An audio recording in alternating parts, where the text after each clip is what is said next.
Assalamualaikum warahmatullahi wabarakatuh. Bertemu kembali dengan saya, Bu Megawati, dalam resume modul 1 BIMTEK Informatika. Pengalaman belajar mandiri modul 1 yang pertama adalah pembelajaran informatika memberikan fondasi berpikir komputasional. 2. Pembelajaran informatika dilaksanakan secara inklusif atau keberagaman. 3. Pembelajaran berpusat pada peserta didik, Student Learning Center. 4. Pembelajaran informatika berkontribusi menumbuh kembangkan profil pelajar Pancasila. 5.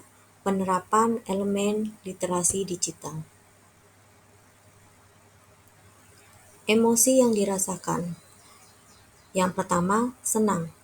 Setelah mempelajari modul 1, perasaan saya sangat senang karena mendapatkan ilmu baru dalam pemahaman pembelajaran informatika dan sebagai penunjang peningkatan kompetensi pendidik sesuai kurikulum Merdeka.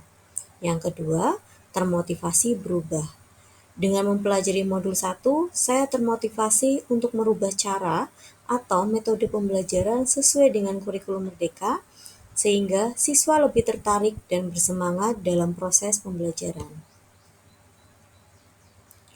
Hal yang sudah dilaksanakan dalam pembelajaran, yang pertama ada pembelajaran inklusif.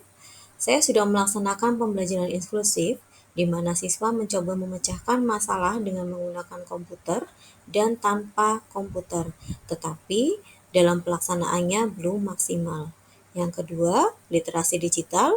Pemanfaatan literasi digital antara lain penggunaan kelas virtual, pengarsipan digital, media sosial, dan lainnya yang sangat membantu dalam proses pembelajaran. Hal yang perlu diperbaiki dalam pembelajaran yang pertama adalah kesiapan, kondisi di mana pendidik harus mempersiapkan segala sesuatu yang berkaitan dengan pemahaman materi dan konsep atau metode yang digunakan dalam penyajian materi terhadap siswa menuju digitalisasi pendidikan dalam kurikulum Merdeka. Yang kedua, ada asesmen awal. Adanya asesmen awal sangat membantu pendidik untuk mengetahui pemahaman dan kesiapan siswa terhadap materi yang akan disajikan, serta mengetahui karakter siswa, di mana setiap siswa mempunyai keunikan masing-masing. Pertanyaan yang berhubungan dengan konsep materi. 1. Adanya pemanfaatan teknologi berkaitan dengan literasi digital dalam pembelajaran dan kehidupan sehari-hari. Dampak positif dan dampak negatif apa yang akan dihadapi di masa yang akan datang? 2. Bagaimana pengaruh berpikir komputasional dalam pembelajaran yang dikaitkan dengan kehidupan sehari-hari? Wawasan baru dari materi yang dipelajari antara lain berpikir komputasional termasuk ke dalam kelompok keahlian komputasional, kompetensi abad 21 yang digunakan dalam konteks analisis dan desain solusi atas berbagai permasalahan. Selanjutnya, peserta didik diharapkan menjadi warga digital atau digital citizen yang beretika dan mandiri dalam berteknologi informasi, sekaligus menjadi warga dunia yang beriman dan bertakwa kepada Tuhan Yang Maha Esa. Tantangan guru informatika.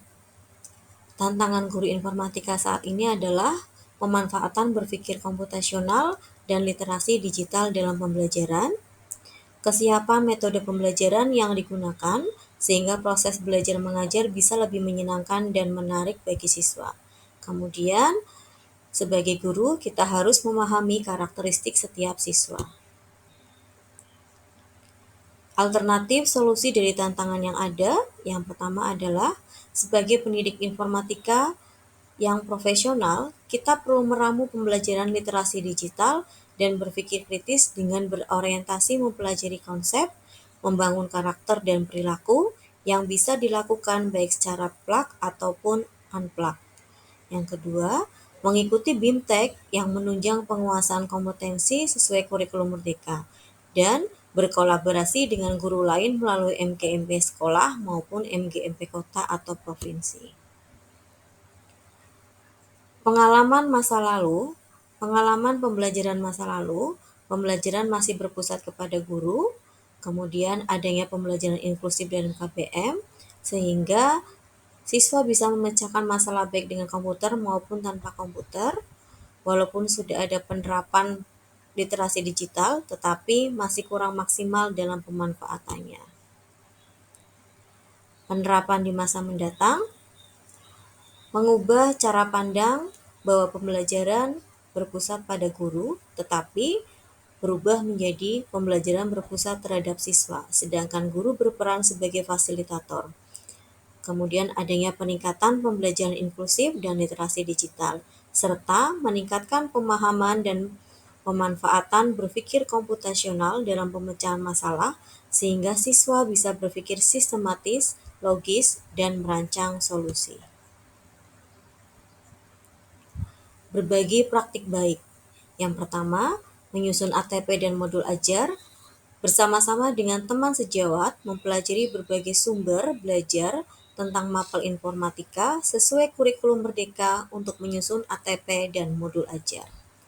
Yang kedua, ada sharing informasi, berbagi pengalaman dengan MGMP tingkat kota tentang ATP dan modul ajar serta teknik mengajar yang digunakan sehingga sesuai dengan tuntunan kurikulum Merdeka. Yang ketiga, komunitas belajar. Adanya komunitas belajar sekolah sebagai wadah dan sarana berbagi informasi tentang pemanfaatan dan penerapan kurikulum Merdeka. Terima kasih. Itu tadi pemaparan tentang modul 1 dari saya. Jika ada saran dan kritik bisa disampaikan. Akhir kata, wassalamualaikum warahmatullahi wabarakatuh.